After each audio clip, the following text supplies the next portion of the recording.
अस्सलाम वालेकुम, मेरा नाम है रमशा इकबाल और आज हम लोग चैप्टर नंबर 11 होम्योस्टेसिस का लेक्चर नंबर 3 स्टार्ट करने वाले हैं। लास्ट टाइम हम लोगों ने होम्योस्टेसिस इन प्लांट्स के बारे में डिस्कस किया था और वो हमारा टॉपिक कंप्लीट हो गया है। ठीक है, अब हमारे पास स्टार्ट करने लगे हैं होम्योस्टेसिस इन ह्यूमंस, जो कि हम लोग आज कंप्लीट कर लेंगे। अगर हमारे पास जो कॉम्प्लेक्स एनिमल्स आते हैं, ह्यूमंस में भी क्या है, बहुत ज़्यादा डेवलप्ड सिस्टम्स हैं होम्योस्टेसिस के प्रोसेस को परफॉर्म करने के लिए। अब कौन कौन से ऑर्गन्स आते हैं जो कि होम्योस्टेसिस के प्रोसेस को में इन्वॉल्व होते हैं? इसमें सबसे पहले आता है लंग्स। लंग्स ने क्या करना होता है, ये ऑलरेडी आपको पता है कि इसने रिमूव करना होता है एक्सेस कार्बन डाइऑक्साइड को फ्रॉम द बॉडी, ताकि अंदर सारी कंडीशंस मेंटेन रहें, ठीक है, बैलेंस्ड रहे। दूसरी चीज़ हमारे पास आती है स्किन। स्किन ने क्या करना होता है, इसने बॉडी टेम्परेचर को मेंटेन रखना होता है, साथ में इसने रिमूव करना है एक्सेस वाटर आ जाती है या सॉल्ट्स आती हैं। और ये इसने किस तरह से रिमूव करना होता है, थोड़ी सी कॉमन सेंस यूज़ करें। एक्सेस वाटर या सॉल्ट्स हमारे पास जो रिमूव होती हैं स्किन से, वो स्वेटिंग से होती हैं, ठीक है। अब हमारे पास तीसरी चीज़ आती है किडनी। किडनी ने क्या करना होता है, फिल्ट्रेशन करनी होती है एक्सेस वाटर की, सॉल्ट्स की, यूरिया की, यूरिक एसिड की फ्रॉम द ब्लड, ठीक है। ब्लड के अंदर जो भी एक्सेस वाटर है, सॉल्ट्स है, यूरिया, यूरिक एसिड, सबको उसने फिल्टर करना है और यूरिन बना देना है और उसके बाद उसने रिमूव हो जाना है फ्रॉम द बॉडी। तो ये हमारे पास मेन ऑर्गन्स है जो कि इन्वॉल्व होते हैं होम्योस्टेसिस के प्रोसेस में। सबसे पहले आप थोड़ा सा डिटेल में स्टडी करते हैं स्किन और लंग्स को। स्किन का हमें पता है कि स्किन की दो लेयर्स होती हैं, जिसमें एपिडर्मिस है और डर्मिस होती है। एपिडर्मिस होती है बाहर वाली लेयर और डर्मिस होती है अंदर वाली लेयर। अब बाहर वाली जो लेयर होती है इसको ये प्रोटेक्टिव लेयर होती है, ठीक है। इसका कोई ऐसा मेन रोल नहीं है, इससे सिर्फ प्रोटेक्शन प्रोवाइड करनी है और इसमें कोई ब्लड वेसल्स प्रेजेंट नहीं होती। मेन जो अब हम लोग होम्योस्टेसिस के फंक्शन के लिहाज से बात करें तो वो डर्मिस में का रोल होता है उसमें।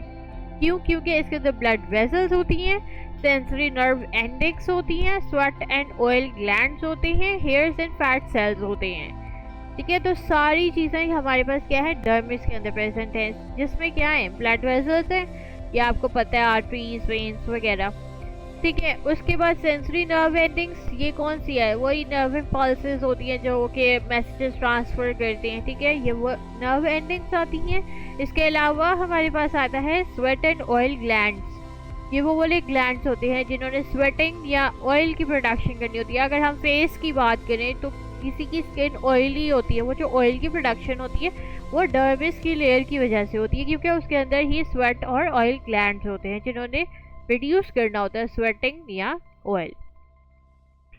इसके अलावा हेयर्स एंड फैट सेल्स भी डर्मिस के लेयर में प्रेजेंट होते हैं। जो भी हमारी स्किन में हेयर्स वगैरह हैं ये डर्मिस की लेयर में ही है, ठीक है। फैट सेल्स भी हमारे क्या है, डर्मिस के लेयर में।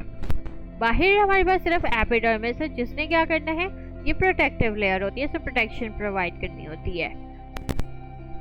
अब हम लोग अगर फंक्शंस की बात करें तो इसमें क्या आता है, स्किन, अभी मैंने आप लोग को ऊपर बताया था कि इसका क्या रोल होता है, इसने बॉडी टेम्परेचर को मेंटेन करना होता है।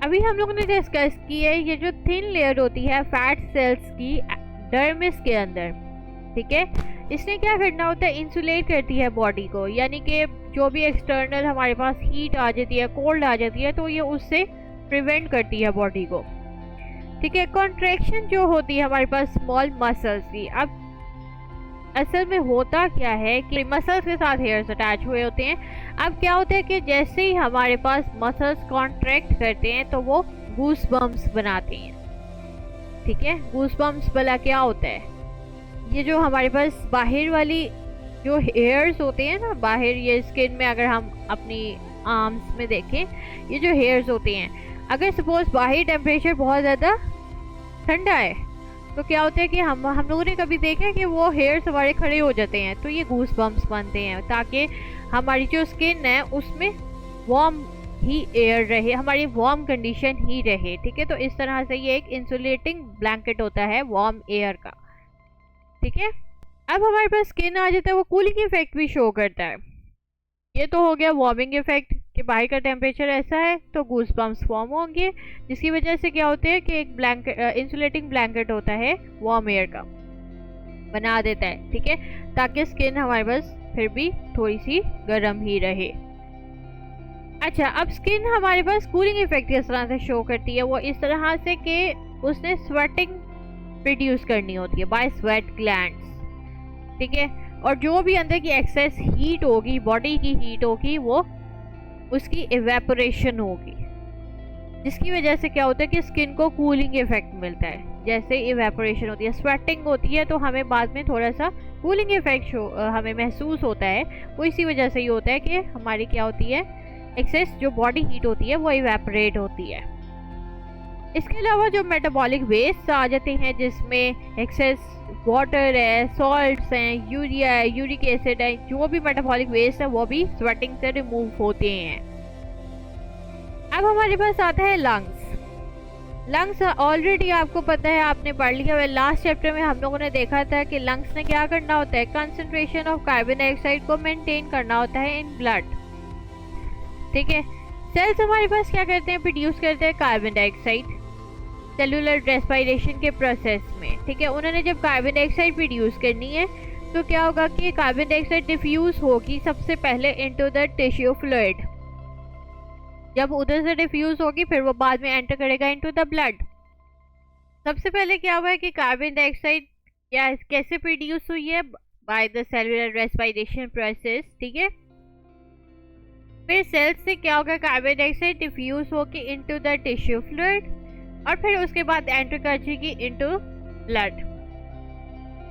ब्लड ने क्या करना है, कार्बन डाइऑक्साइड को लेके जाना है इनटू द लंग्स, और लंग्स ने क्या करना है, उसको रिमूव कर देना है इन द एयर जब हमारे पास एक्सेलेशन होगी, ठीक है। तो हमारा ये वाला टॉपिक अब कंप्लीट हो गया। मैं आपको बुक से पढ़ा देती हूँ। यहाँ से आज हम लोगों ने स्टार्ट किया। सबसे पहले तो आपने ये तीनों चीज़ें याद करनी है कि कौन कौन से ऑर्गन्स इन्वॉल्व होते हैं होम्योस्टेसिस इन ह्यूमंस में। ये इंपॉर्टेंट शॉर्ट क्वेश्चन है, ठीक है। फिर उसके बाद हम लोगों ने देखा स्किन का क्या रोल होता है, इसके जो फंक्शंस है ये आपने याद करने हैं, ठीक है। इसके अलावा एक तो ये है कि उसने कूलिंग इफेक्ट शो करना है। दूसरा हमने कौन सा फंक्शन स्टडी किया कि उसने बॉडी टेम्परेचर को मेंटेन रखना होता है। फिर हम लोगों ने लंग्स के बारे में स्टडी की है। लंग्स ने क्या करना होता है, एक्सेस कार्बन डाइऑक्साइड को रिमूव कर देना होता है बॉडी से और मेंटेन करता है कंसंट्रेशन ऑफ कार्बन डाइऑक्साइड को इन बॉडी, ठीक है। तो हमारे पास आज हम लोगों ने बस इतना ही स्टडी करना था। और ये जो आज हम लोगों ने स्टडी किया है ये लॉन्ग क्वेश्चन इतना इम्पोर्टेंट नहीं है, ठीक है। शॉर्ट क्वेश्चंस में ही आता है, स्किन आएगा कि उसके आप फंक्शंस बता दें, लंग्स आएगा उसके बता दें, ठीक है। लेकिन ये ज़्यादा इंपॉर्टेंट लॉन्ग क्वेश्चन नहीं है। तो अगर आपको वीडियो पसंद आई है तो लाइक करें, शेयर करें, सब्सक्राइब करें। अगर किसी चीज़ की समझ नहीं आ रही तो नीचे कमेंट्स में पूछें। लिंक आपको नोट्स का डिस्क्रिप्शन में मिल जाएगा, साथ में कोड लिंक दिया हुआ है जो कि फुल बुक है। अगर आपने पूरी बुक के नोट्स स्टडी करने तो आप वहाँ से कर सकते हैं। तो आज के लिए इतना ही। अल्लाह हाफिज़।